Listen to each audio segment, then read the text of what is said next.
Melanated family, we back. The Sunday edition of the Melanated Convo podcast with my sister Sonia Williams-Lewis.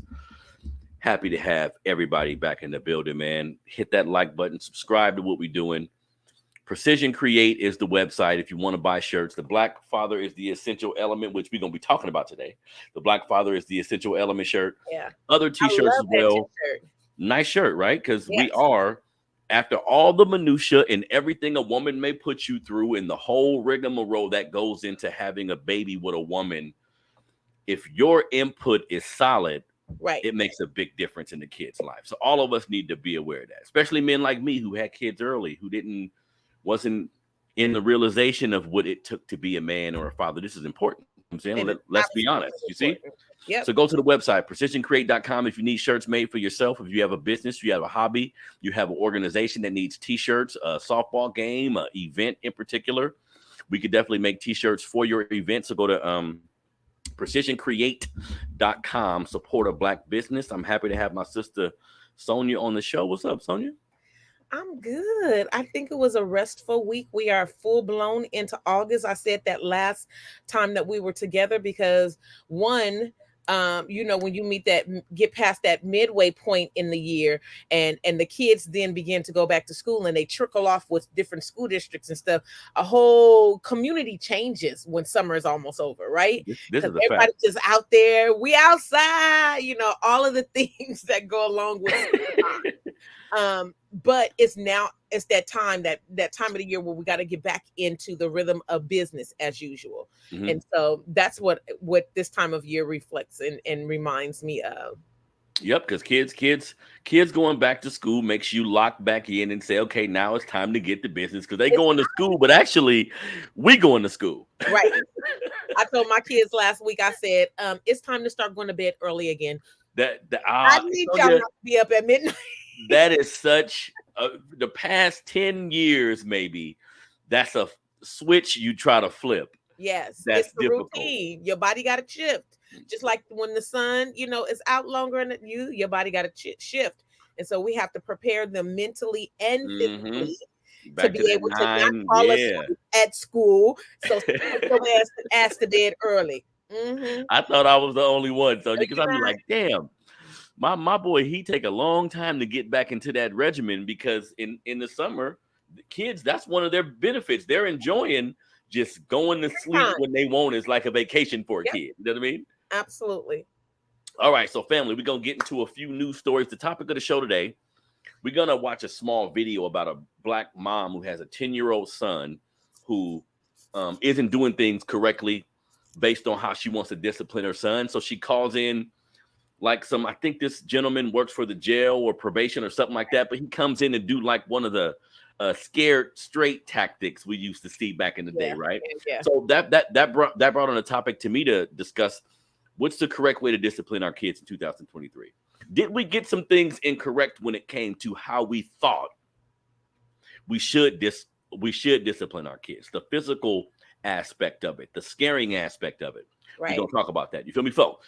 Before we get to that, I got a few news stories, few videos that I found that I think are interesting to the family, so we're going to get into that as well. So first thing is a news story I found, Sonia, that said basically, and I want to read this real quick, because Jamie Foxx made a post on Instagram. All he said on Instagram was, didn't they kill Jesus? Watch out for fake friends and enemies, something along this line. I'm paraphrasing, right? A few hours later, Sonia, I see the brother is actually apologizing to the Jewish community. So I seen the original post. And what I thought was, maybe Jamie Foxx is going through something with a friend of his. Maybe he's seeing who got his back based on everything he's been going through health-wise. A lot of things. But at the end of the day, I said, you know what? I'm happy to see the brother posting from his Instagram account. Absolutely. And in a state of mind to be thinking and going over things. This is great. A few hours later, Sonia, I see he's apologizing to the Jewish community. I said, whoa, wait. Damn, this brother did a Nick Cannon? He did something that they got to let me research. Maybe he just did a video. Right. Maybe one of his last movies was talking shit about Jewish folks. I said, wait a minute. You mean the post I just seen 20 minutes ago? Crazy. So Sonia, when we say they, one, forgive me, people. I'm not a religious person like that. Most of you may know the Bible better than me. Right. But what I looked up really quickly is, wait a minute, boom, who did the Bible say killed Jesus? Right. I don't know. Like, really, I'm gonna be honest. Right. So I looked it up, and it says, in the Bible, the Jewish people brought him to get killed. They thought he was doing some shit wrong, treason, some other. They brought him to a man they thought had the authority to kill him. So I'm saying, wait a minute. If we're going to look at this book, if we're going to look at the history y'all like telling, this brother is just, what is hit dogs hollering? Mm-hmm. Does they mean Jewish? Does they mean black oppressor? What does they mean, Sonia? So I thought three things. I would like you. I'm like, one, Jamie's he's out. He's better. He is of better health, and he is now active. And that we know that voice is important, especially the healing through anything. So first, I thought that. Second, I wanted to say, when I read the post, my mind said they means all the people that turned their backs on Jesus, right? Mm-hmm. So I'm thinking to myself, what are we apologizing for? Then I took it a step further and I said, Jesus was a black man. So they could be anybody that was against those who were and still are oppressive to the indigenous black people that got melanin in their skin. Holla if you with me when we're talking about melanated conversations. There we go. Yep. And then three, I thought to myself, okay, so when Jewish people say that they are offended by something, is it because one, either the history tells what it is, or do they have this stronghold on community where anything that's associated with the Jewish plight, right, trumps everybody else's feelings? Because to me, when I read it, they meant anybody who turns their back on someone. Not they as in those Jewish people, not they as in a particular race of people. We know Jesus by the story of the Bible. And even though I am a PK, a preacher's kid, I don't know the Bible. Back in the day when you used to have to go to Sunday school and memorize all the Bible. Yeah. If you don't use it, you lose it. Yeah. So look, I think. But the Jesus that I know and that I hold dear to me, because I had a black Jesus hanging in my household growing up as a kid. Come on now. And I'm just saying, based on the narrative of the Bible that y'all have force fed us to believe, right? Conditioned us to be that this is the true and living, all the things. I'm just saying that there are so many layers to this, and shame on Jewish folks for always thinking that they are the center of attention. And look, we don't want to have like a who's been hurt more, or Olympics, or Olympic oppressions is negative. Who's been disenfranchised more. Absolutely. Both of our communities have been ravished by different things, but our plight is different. Absolutely. I'm not gonna lie to y'all and tell you that it's been the exact same. It's different because sometimes people will say, well, Jewish people don't have power. Jewish people don't even consider themselves white. Cut the shit. White skin is white skin. The census doesn't say Jewish. You guys check the white box. So you're white, so you benefit from some of the privileges as people in that community. And some of it has been you guys' togetherness. Right. Some of it has been the code y'all have kept. I'm gonna keep it real. I'm gonna see what I'm gonna look at what I'm looking at. Like, y'all have been on code with each other, but don't act like y'all can just at any point come out and check somebody or say some anti-Semitism. Absolutely. If I mention something about what I don't like about a history, come on now, man. We have to deal with the racist jokes. We have to deal with the systematic disadvantages. So maybe somebody doesn't come on their news channel and speak directly negative about black folks, but you're doing it with the employees that you don't promote. You're doing it with the percentages or whatever that you put towards the communities that make you all the money. Absolutely. So it's a lot of systematic shit going on. Miss me with all that. And I'm tired of black folks having somebody in their ear, Sonia, probably telling them it'll be a good idea to apologize. Yeah. Why are we always fucking apologizing, man? I'm tired of it. Why are we always I 100% agree. Why do we kowtow to that? Like, and I mean, I get it. Historically, we've been conditioned to believe, even us, like we lack the value in self. So if we don't have a a foundation that says that we as a collective bump the individual, right? Bump the individual Jamie. We as a collective that we gonna have Jamie's back if he don't apologize. There we Like, go. come drag all of us then, There we right? go. I'm just saying that no particular group has a strong hold on the conditions of oppression Mm-hmm. that have been perpetuated to all of us at every level. And Mm-hmm. that's what I'm saying. So shame on Jewish folks for always putting themselves at the center of attention. And if there was something that was mistakenly you felt a certain way, facts over feelings. I'm going to say that all day, every day. Facts over feeling. The fact of the matter is what the Bible says, who the Bible says killed Jesus is what it is. So why you mad about it? Why you mad that your history goes back to that? Come on now, stop it. And I hate to see, because this makes me think briefly about the Nick Cannon situation. Everybody, right. Nick Cannon had a brilliant, insightful, empowering show called Cannon's Class. Yeah. And in my opinion, I don't know this brother, but in my opinion, the Jewish community scared him away from his platform. Absolutely. Because on this show, he would have revolutionary thinking outside of the box thinking black men who didn't kowtow to this system. Nick Cannon is fully entrusted in this system as far as business is concerned. He had Umar Johnson. He had I forgot the brother's name from Public Enemy. He had that brother on the show. No, from Public Enemy. Professor Griff. Professor Griff, and these brothers spoke truth to power, and they spoke how they felt about shit. He went on an apology tour with the Jewish community. And I'm like, man, I want us to have an understanding. If we state something that's not facts and the people who it's about says, hey, here are the facts about the situation, sure. Yeah. Who's above learning? But it's almost like y'all spanking us. It's almost like y'all putting us over your goddamn knee and spanking us. Nah, that's we can't do that to you. If you get into an issue, we don't have the right to put you on a podcast with Umar Johnson and let him just teach your ass, or the professor, or Professor Griff, or the Honorable Elijah Muhammad. Any of the leaders, any of the black men in our community that we see as thought leaders, you're not gonna tolerate us putting you in a room with him to teach your ass for an hour about why you was wrong about Black history. Yeah. Stop it. So shout out to the brother Jamie Foxx. I'm happy he's better.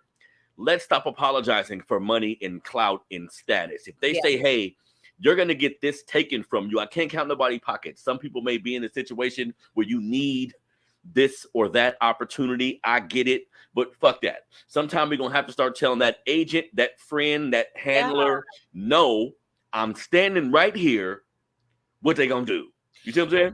The danger, of course, we all have livelihoods that we are trying to maintain, especially in these times where we can be canceled for like literally anything. And I think that there's danger in the unforgivingness of humanity. Like we are all humans, we all err, we all make mistakes. And when are we going to give each other grace? Like, I wonder who was so offended that y'all started spreading the word like wildfire. That Jamie said this thing that was offensive.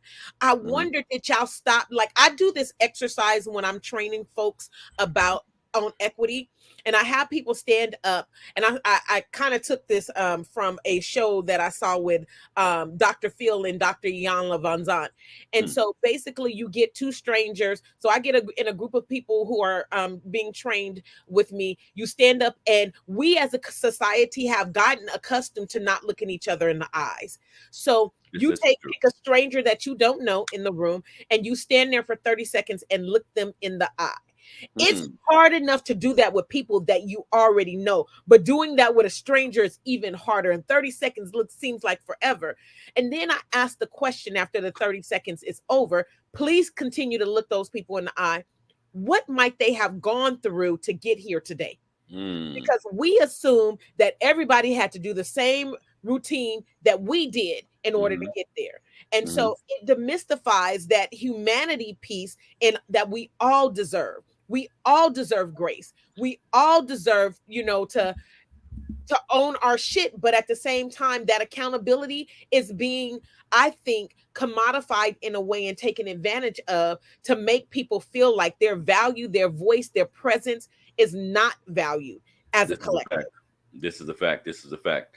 That's definitely a fact, sister. Now, also, everybody who's listening on the digital platforms, Apple Podcasts, Google Podcasts, all of these different places, keep in mind on some shows we'll play video clips and things of that nature.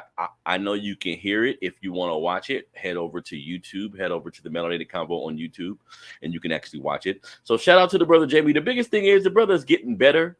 And this is something else I want to mention real quick, Sonia. Like black folks, and really the internet has gave way to all type of silly thoughts that people have. And like the ability that people want to bash people or be negative in particular ways. Because I posted a video of Jamie Foxx just saying that he's better now.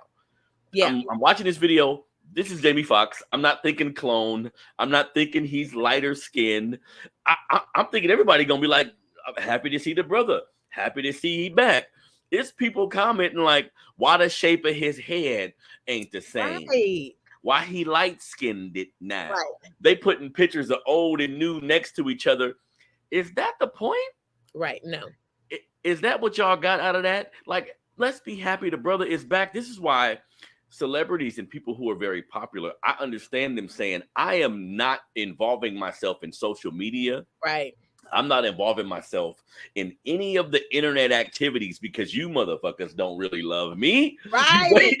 You waiting for me to get cloned. You waiting for me to die. You waiting for the negativity. I'm like, damn, I just check out because we don't need it. Yeah. Like, we don't need it. There are helpful points that you can use social media, but you don't need it. So shout out to the brother Jamie Foxx. Damn. Absolutely. Can a brother just get better? Right. Regardless of how you look. You know what I mean? Now, I'm going to play a real clip. Anybody who's sensitive to fights, this isn't a horrible fight, but if anybody's sensitive to fights and things of that nature, I'm going to play a quick video. This was in Alabama near the Riverfront Park in Mobile, Alabama, to my understanding. Yeah. This black man who works as security there, some white people were parked or they were docked in a place they shouldn't be. He was just telling them, Sonia, hey, I need you guys to move. Now, it is a video. There could be some language that happened that we didn't hear or some dialogue that we didn't hear. Right. So based on the video and everything I read, this black man was telling them to move. Now, after telling him to move and the conversation got kind of aggressive, they actually attacked this brother. And I want y'all to watch what happens after they attack this black man, because none of us, a fair-minded, moral-minded person, does not want to see anyone hurt, right? Right. But we all got to get to a point, Sonia, when the shit pop off based on whatever you believe in. This can be race. This could be your family. Whatever you believe in, sometimes you got to stand up and let the chips fall where they may. That's what this video represents to me. You feel me? So let's.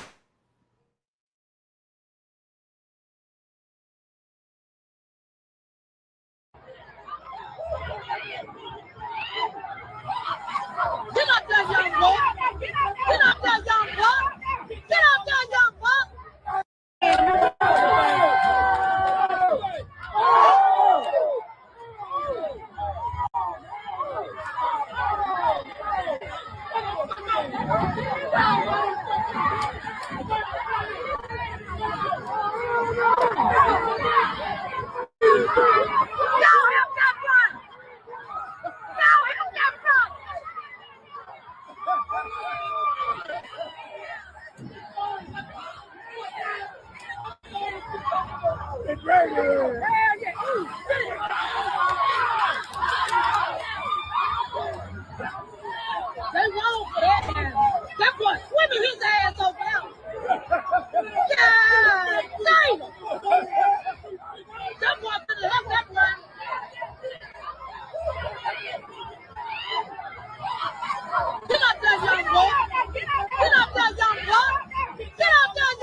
Okay, so we get the point of what we just seen. Let me tell you why this is important, family. Yeah. I see videos every day of black folks killing each other. Yes. A black man don't like what happened in his neighborhood with another black man based on money, based on pride, based on ego. He attack his ass. That we all know that's wrong. We all know that's wrong. I don't condone that. I know the conditions of the black man in my community, but ultimately I say, hey, we need to stop hurting each other. What the hell we gonna do to the George Zimmermans of the world when we see them? This video, Sonia, shows that there has to be some unity based on race too. I know a lot of you Negroes don't want to hear that. But that has to be the case. This young man is swimming. No, let me take it off again. This young dude is swimming to the rescue of his brother. Like the black men start running. The worst case scenario in this situation could have been black people around just watching. Now, again, who want to see a fight? Who want to be involved in violence? But fuck that, man. When something is happening to your people, you got to jump into action. A part of the reason why we in the situation we in today is because with our minds, we don't jump in action. We don't jump in action physically like you've seen there. We don't jump in action on a political front. We just don't jump in action. Yeah. This was a video of black folks saying, you're not going to hurt this one black man. Y'all jumping this one black man. I'm coming over there simply for one reason, Sonia. Yeah. You're black like me. Absolutely. And I think that that's why the importance of this platform. And when I reached out to you, I was like, first off, melanated conversations. We need to have more of these conversations where there's some unity, where there's some openness to who we are as a people, that one, we're not all the same, but two, we gonna have to have each other's back in a different kind of way. And I think it would behoove us to start doing that in a more solidified manner, because our young folks, they about the shits. And since they about the shits, we gonna have to piss or get off the pot, right? We can't continue to sit back and allow, like, you remember a couple of weeks ago, maybe it was last month, when we in Chicago, the woman who was assaulted in the store by the black man, and her son unfortunately went to the car and said, I gotta protect my mama. These are the notions, folks, that we can no longer sit back and allow for other folks to attack us when we know that we've been guilty of attacking us. And it's a condition. I'm gonna always go back to the condition of racism, the condition that they devalue us and we devalue us, right? And so if we don't see, if especially our young folks don't got nothing to lose. Because when we look at the corners, the school grounds, the playgrounds, where our young black men and women are, and when I say young, anyone under the age of 25, you still young. They live in a vein of, I'm not promised tomorrow. I'm not planning for the future. So when you see one of us being attacked, that is an attack on yourself. And I just hope, just like use the example of, the Jewish community with respects to Jamie Foxx and the last thing that we just talked about. You see how quickly they came together. We have to come together and with that speed as well. Yep. And again, we don't like, I know watching violent encounters can be desensitizing. It can be traumatizing to people. So I'm not quick to just post any ideal of violence or any video of violence, but all of us, our brains are trained the same way. This is why when you're on the freeway and there's an accident on the side, the traffic is so damn slow, because something about our lives that make us say, ooh, what's that? Yeah. We don't see this kind of stuff often. So it's always like, ooh, what's that? And like I mentioned, we need to unify on several fronts that don't have anything to do with physical violence, but at some point we have to be willing to go there. Yes. I'm not going to lie and say, I like to see something happening to one of us and another one of us saying, I don't know that black person, but I'm going to stand with them. I'm coming to their rescue. And whatever that means for me, I'm going to do that. Because again, in our neighborhoods, if a nigga owe you money, or he didn't disrespected your woman, your mama, your sister, and you pulling up to his house with all your homeboys, and everybody could possibly die. Right. And I'm like, I'm tired of that. I'm tired of that as well. We know the conditionings that cause that, but that's not gonna help us in the long run. Yeah. What we just seen ain't gonna help us. Yeah. But it'll help get the point across. Absolutely. It's And a so means to an here end. are some other tips I think that people can just think about. Think about in your everyday lives, in the spaces that you are mingling in and out of. And if you see someone who is like yourself, figure out a way. You don't have to befriend someone. You don't have to, oh, that don't have to be my best buddy. But if you see something that's egregiously happening, we got the thing in our community where the head nod means something, where fist pump means something, right? Where that eye contact means something.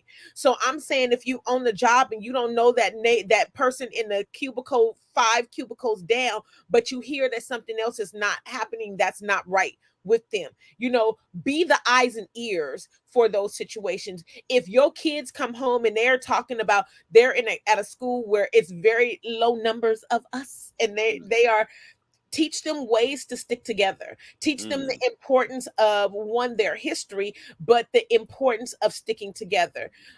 If you are in the grocery store or like this in a public place and you see something that's going down, there's strength in numbers. And then finally, I wish that we can get to a point where, politically speaking, that our platform had 5 things. We gonna do this right for us. And I always ask the question, if the administration that's in office didn't make your life worse, compared to, did that administration make your life worse, right? Because we can quantify and qualify outcomes based on that.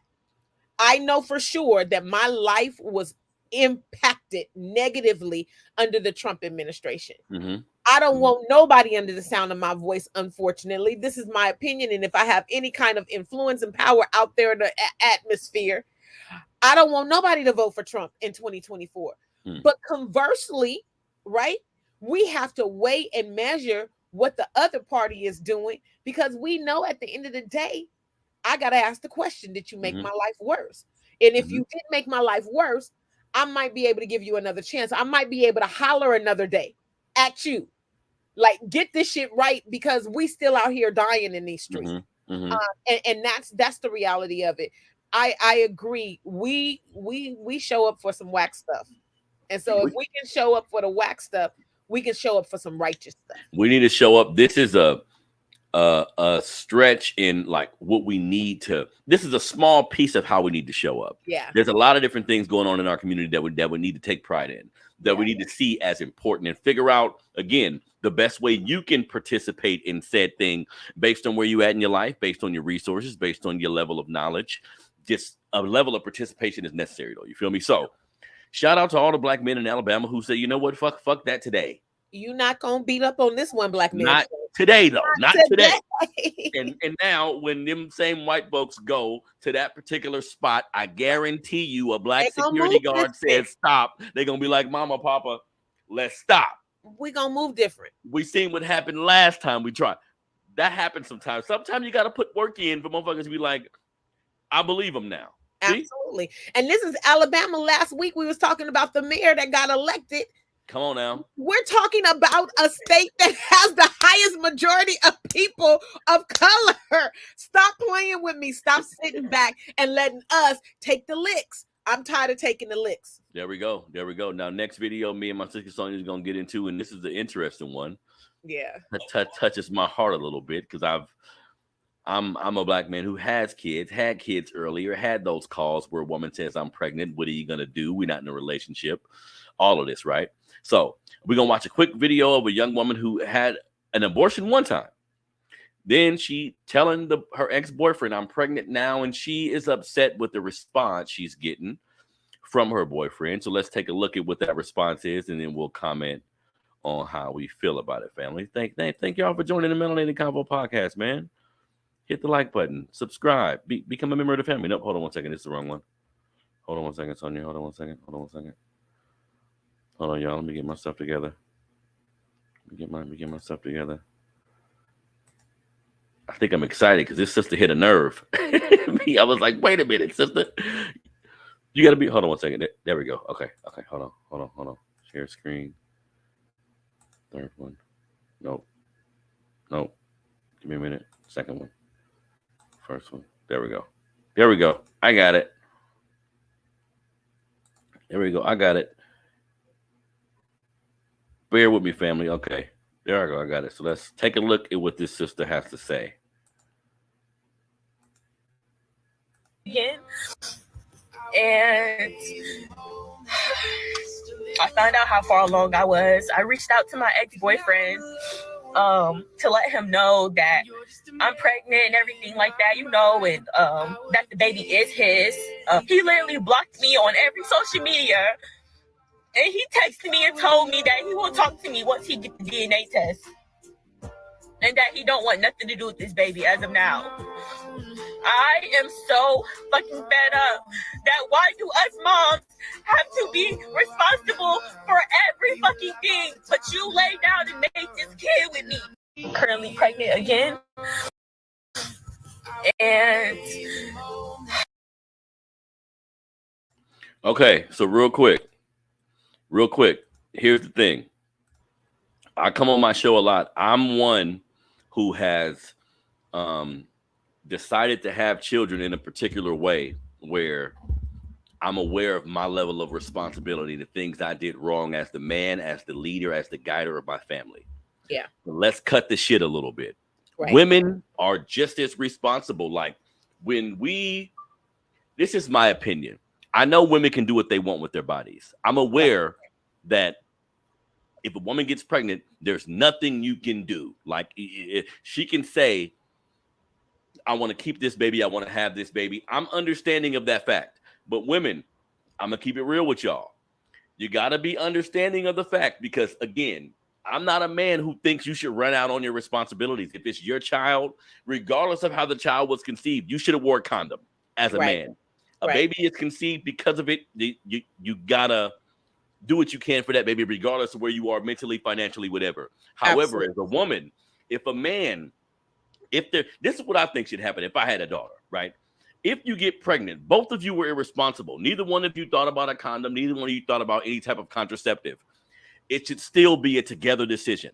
Absolutely. I know some people don't like when I say this. The decision to have the child should still be me and yours. I know it's your body, but that's partly my baby in there. That's partly my future in there too. So we need to sit down and say, okay, what's the best route for both of us? Not just you, not just because of what you're dealing with, not just because because also young women need to realize if there's no compatibility, if there's no relationship, if there was nothing solid beforehand, you may have this response from a young man who isn't aware of the love that's needed for a kid. A lot of this love and compassion is developed between the man and the woman pre-having the baby. While they're getting to know each other. This is a part of why men cry when they see their little baby. When they cry when they see their little bundle of joy, is because I love this woman too. Yeah. The journey I've been experiencing with this woman means something. So young women, you're just as accountable as men. So I know women can be more emotional than us sometimes, Sonia, but when you see a video like this, what do you think? My heart goes out to this young lady because I think a couple of things are probably in play here. And I appreciate you for just being transparent about, like, I've been there and as a young father and these, things. And if you're not in a space mentally, physically, financially to even take care of a child and you're still young, those are things that sometimes cause us people in general, not just men, to say that our responsibility isn't our responsibility. Mm-hmm. I wish that we lived in a world where that scenario could play out in a more equitable manner, that we both have our feelings and our opinions heard about, like, let's have this conversation. Because it's unfortunately in this society that we live in, he might say, yeah, that's my baby in there too today. And then next year or 5 years from now, or when that kid needs braces, or when that kid ends up in, jail, knock on wood, that's not the outcome. But that 18-year stint is a lot. We've all, seen the dynamics of what the product is of young love, or not even, I don't even want to say young love in the sense that it's new love, right? And things happen. But I also want to say, even in relationships that are older, these things are happening. And so I would hope that any person that you are laying down with, you have to trust you to the best of your ability. And if you can't trust you to have that conversation, responsible, mature, respectful conversation, right? I can't, I'm always going to err on the side of, women and the at the end of the day, it being their choice. I'm a mother of all boys, and I know for sure that I've raised responsible young men that would, if they presented themselves in this situation, that bet not be their response, right? Because I've been their mama for all their lives, so that bet not be their response. But at the same time, if I'm looking at some of my boys right now, I would be like, damn, they can't even take care of themselves. Now, how they take care of somebody else? And so that to me is the reality. As a mother of boys, as a mother that would potentially have grandchildren by these boys, and those women, because at the end of the day, they get to choose and they get to decide who's in and out of that child's life. Like, let's keep it 100. There are a lot of children who grow up and they only are acquainted with the mother side of the family. Right? We have to take all those things into consideration as well, because I don't want my boys to ever come home to me and be like, somebody out there might have a baby by me and I don't know who my grandchild is. I'm going to be pissed like hot fish grease. It's not going, that to me is a scenario that would be a disappointment. That would be a, I raised you better kind of moment. Right. And so those, I think, are the conversations that we need to have collectively as a community, not so much so of who gets to decide at the end of the day, because it's her body. But if we have a responsible, respectful conversation from parent to child to partner that we're laying down with, then I think that level of support, and I think that she wouldn't be feeling so alone if she had more people than just him in her corner. So there's some breakdowns that are not being expressed in that video. That's a fact. We have to also explore. Like, where your mom at, baby? Where your auntie? Because somebody needs to encamp around you. And I feel, because I know I have girlfriends that have had multiple abortions and now can't have babies. And so I'm never going to shame a woman who's had multiple abortions, who later in life got their shit together and now they having struggles and challenges with having babies. But I'm never also going to say, okay, you did it once and now you got to bite the bullet because this is the second time around. Yeah. So that's it's a very sensitive topic in our community. Like, what comes first? The like, we need to, both parties are highly responsible. Absolutely. And in most times, I'm only gonna speak from the man's perspective, because I know how it feels to be a man, and I know that ultimately, if I wear a condom, the chances lessened by 90-something%. I don't know any men, Sonia, who said, I wore a condom and she still got pregnant. It doesn't really happen that way, just to be honest. You see what I'm saying? So men need to think about that piece. The fact that there could be a child support, the fact that you can have to look after a child when there's no connection to the mom, the responsibility piece, you need to think about that. And that's going to prevent you from making that mistake, because once it happens, because you didn't wear a condom, like this young man who responded by not responding, like by not talking to her, by not giving, that's a response. And I wouldn't, like, my heart wouldn't let me do that. Now, when a man does that, I say, I don't agree, but I got to tell the woman, what you kind of was taking a crapshoot here. You were. Based on the approach. You see what I'm saying? Based on what you guys had and based on the type of relationship you had. So, the grandparents of this young man can be cheated out of an experience with the grandparents, like his whole side of the family. So as Black folks, we need to think before we just jump in the sack and decide to have a goddamn kid. And really, just to be honest, both people should be open-minded and willing to talk. We both fucked up. How can we do this? There's a person coming, or if we don't want the person to come, let's talk it through and see where we can get. I just don't like when one side or the other says, no, this is what I'm doing, regardless of how the other side feels, then gets mad later. That's not fair. You know what I mean? No, it's not. All right. It's not. Yeah. The topic of the show: what is the correct way to discipline our children in 2023? Should we still, because I'm from the South, y'all, so should we still take their pants down and get the goddamn extension cord? Huh? Should we still be doing that? Should we? Because my grandma used to, one day, when I was like 7, I think, and I had to live in New Orleans, much different place than California. Right. The children, the adults, the food's good, but the people, Jesus. So did you have to go get that switch? No, look what my grandma did to me. This was the most gangster shit ever. She told me, come here. And she was baiting me, come here, baby, come here. Now, in between both of us was a big old bush. Once I got to the bush, like a damn superhero, she grabbed the branch off the bush in one swoop, grabbed the branch, grabbed the other side of my body, and got whooping my ass. I was like, this is incredible. Now, I never skipped school again. Right. That sloppily. From that point on, I love your honesty. From that point on, I said, okay, I got to plan this out.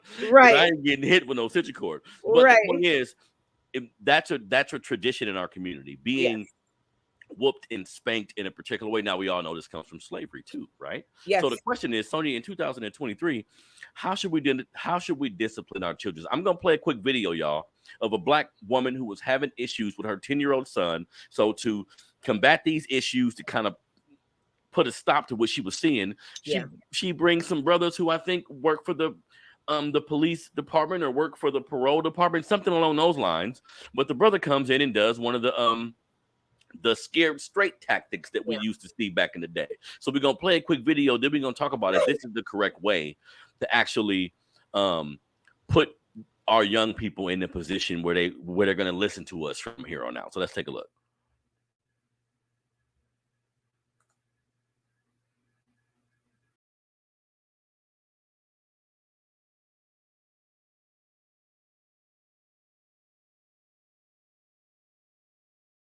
Why you do it to her? Why you talk to her disrespectfully? Why? Little boy, answer me. Why do you talk to your mother disrespectfully? You don't know why you do it. Today I'm going to help you find out why. And today it ends. Today it ends. Do you understand? You will not call your mother out of her name ever again. What you're doing? Like she crazy, cursing at her, telling her what you won't do. You won't clean your room. You won't do what you want to do. And you talk to your mother like that? Like you tough?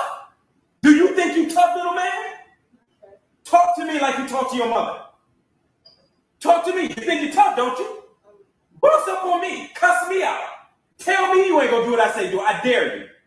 I dare you. You ain't going to do it to me? Why you do it to her? Why you talk to her disrespectfully? Why? Little boy, answer me.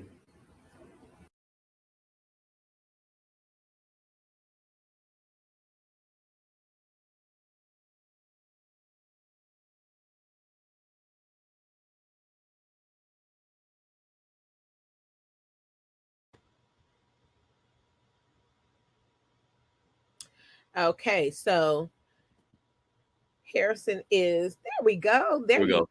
We used to have these videos where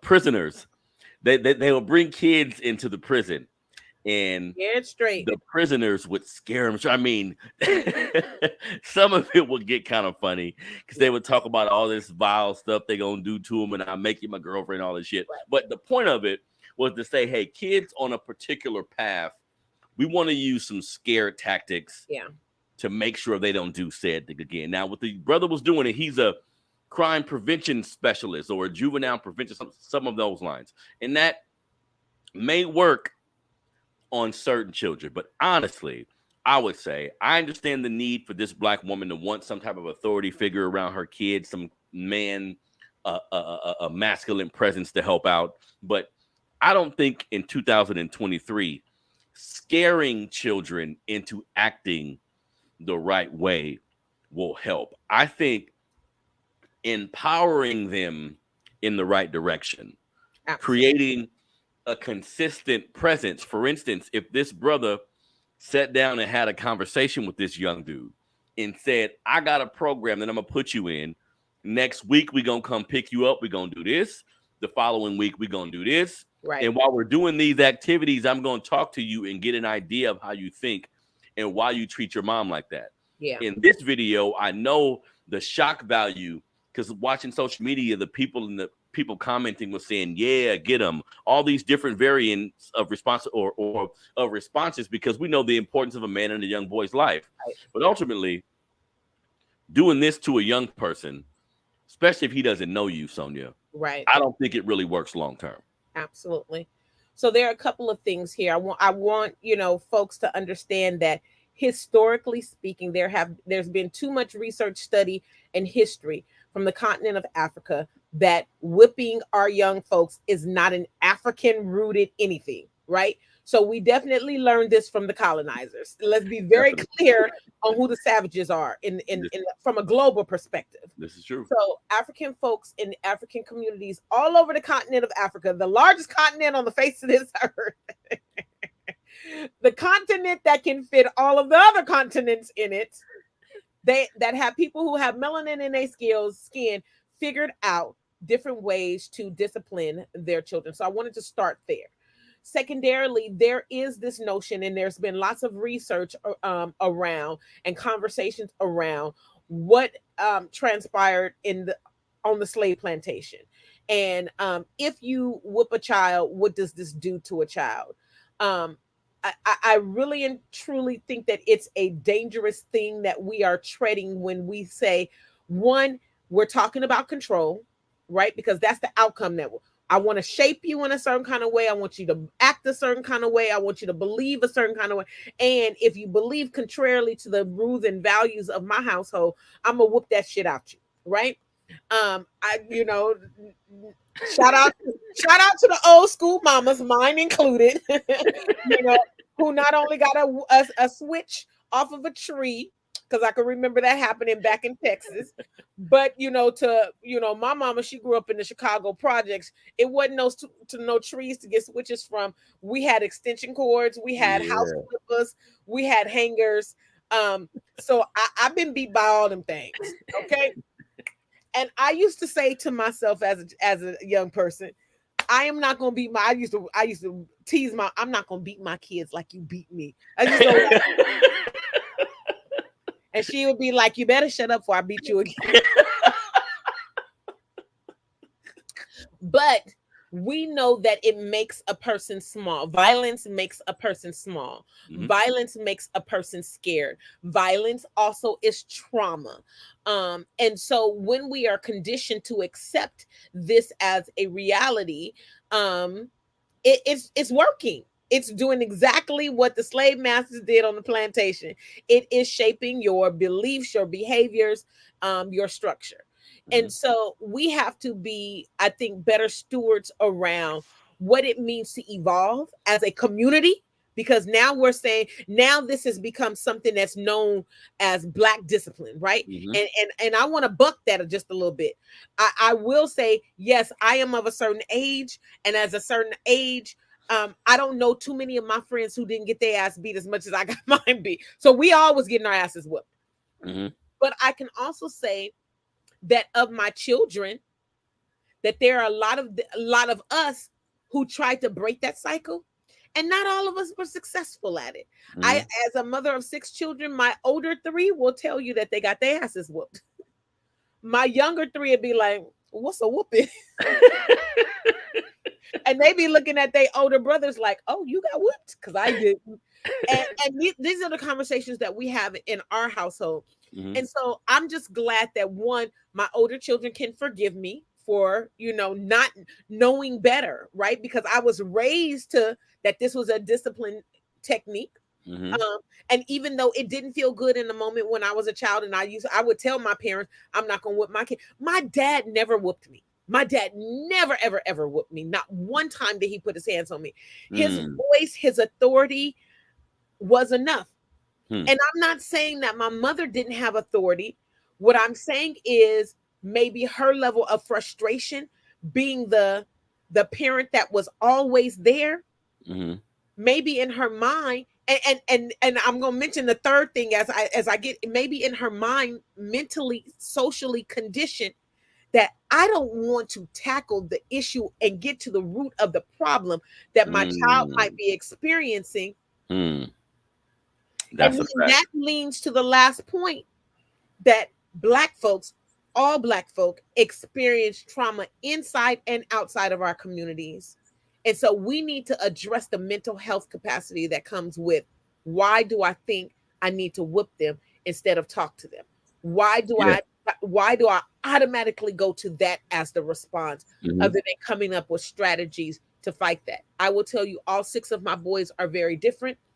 All of them have a level of emotions, some more than others, but at the Mhm. same time, I cannot use the same tactics with all of them and get the desired response that I The want to dire get. response, because we understand how once we get older, our minds change. Like as far as what's necessary to get someone to do what you want. Yes. I'll be honest, me being young with so many kids, I was just repeating what I saw. Absolutely. My frustration because they didn't want to do what I wanted them to do led me to do exactly what I saw growing up, right? Where in actuality, Black parents, it takes a lot more to create structure and discipline out of patience and keeping your word. Because sometimes what I learned is, if you say, hey, don't do this, if you do this again, I'm gonna do this. This don't gotta be whooping their ass. It could be taking something from you. It could be making sure you don't go somewhere.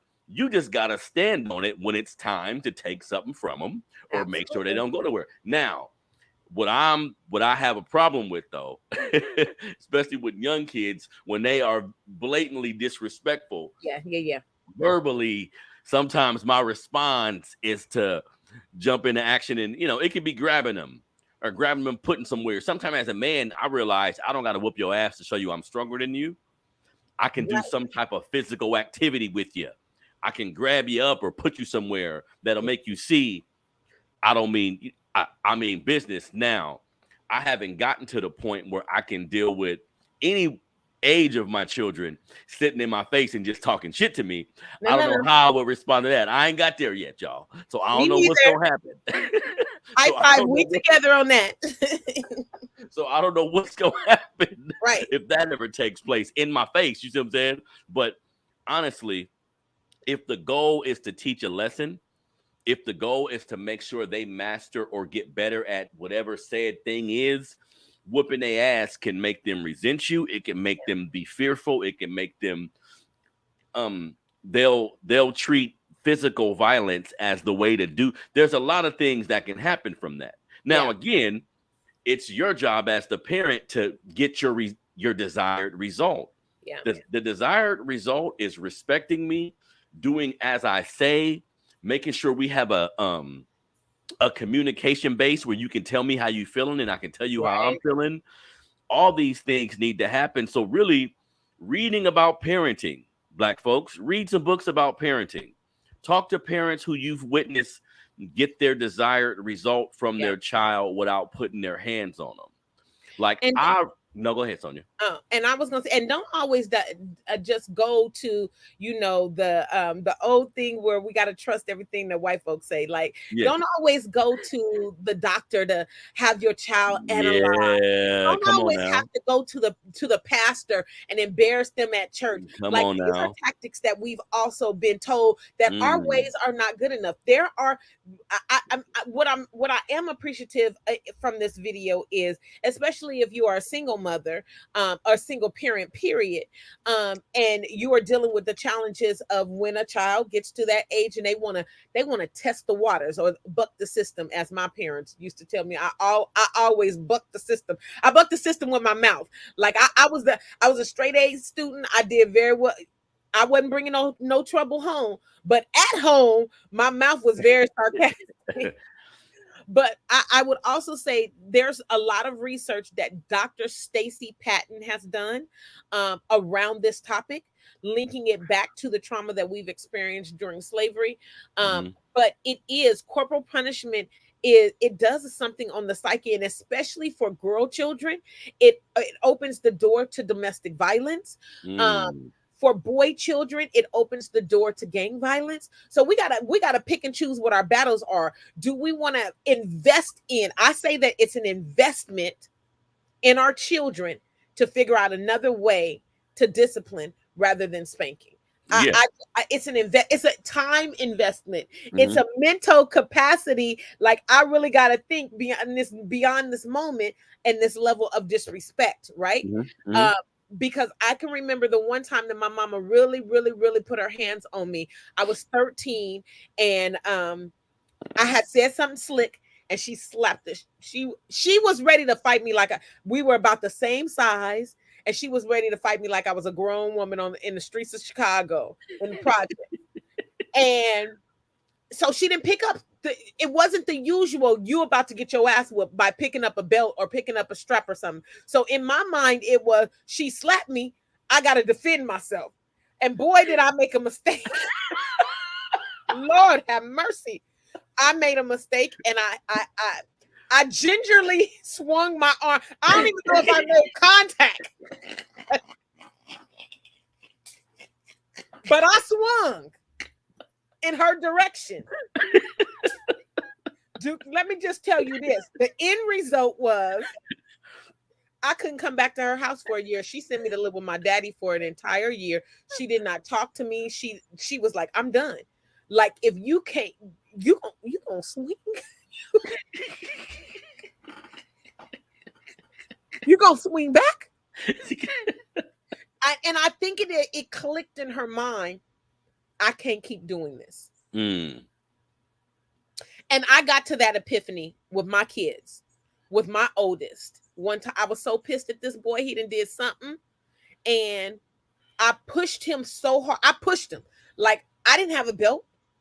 I didn't pick up something to whoop his ass with, but I pushed him so hard. You know, the little metal thing on the door that keeps the door together. I don't know what that little metal thing is, but his head hit it. And it busted his head open. Now, my intent was not to bust my child's head open, to wipe me. But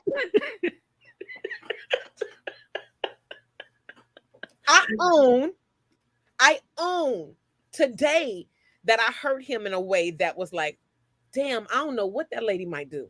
I don't know what she might do. And in that moment, it clicked for me. I can't keep doing this. We had to have a little quick conversation because he needed stitches. Yeah. So, you better not tell me. You can damn near get me locked up. But look, there has to be, I think, a healthy amount of fear. It's almost like, how do we get our children to just do what we want?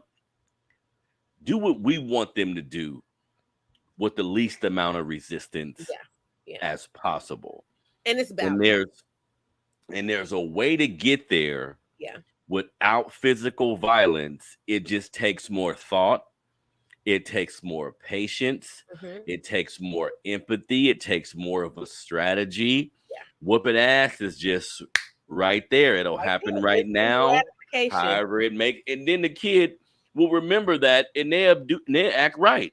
But I'm thinking, damn, are they acting right because they respect you, or are they acting right because they scare you?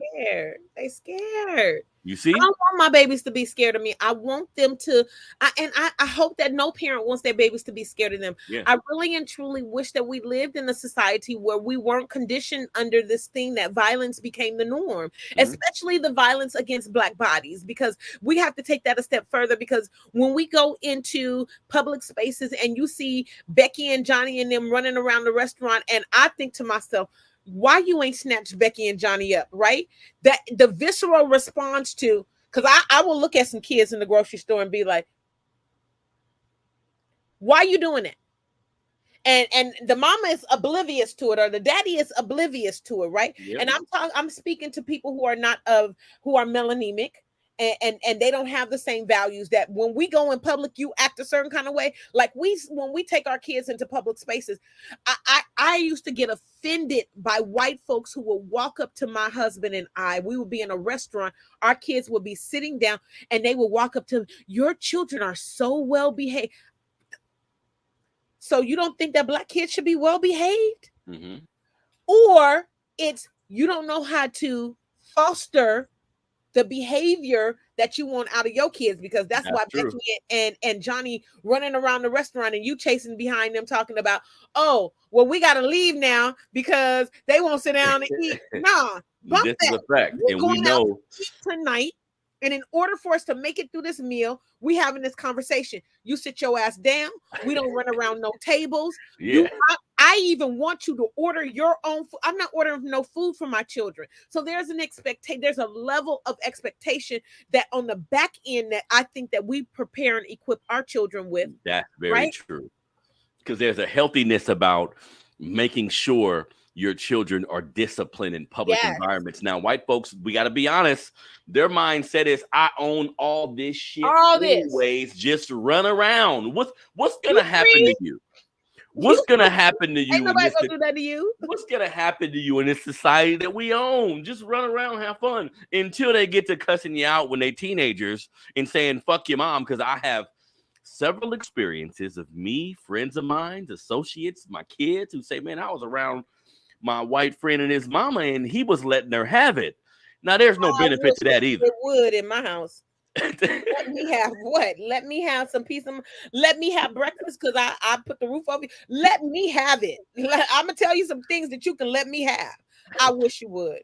There's no so there's differences, and there's a positive nature to figuring out a constructive way to discipline your child. I was going to say control, but discipline your child where they do what you want. Because when a child just runs amok, we understand how detrimental that can be to society for any race of kid.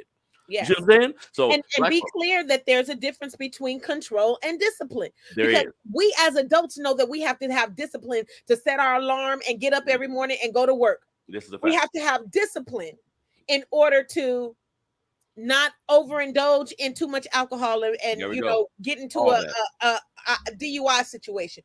There are things that we have to have discipline about. Yep. Teaching our children discipline is not a bad thing. Mm-hmm. Wanting to control their every mood, their every thought is a bad thing. We all deserve the autonomy of and the freedom of, right, to be our individual selves with the space, right? There's respect that comes into play. But we don't have to control it. We don't have to control it. And there's a delicate balance. And I think traditionally, Black folks should always be in the space where I'm challenging how I was raised. I love my mom, my dad, my grandma, whoever took the time to raise me and rear me. But did that shit work? Was I scared? What was the benefit? How does it affect me now? Like, we shouldn't just roll with however we was raised or we was taught. We should always be in a mental space where we're challenging it just so we can get better. That'll seek you to read something. That'll seek you to ask some questions about someone you've seen that got a desired result that you want.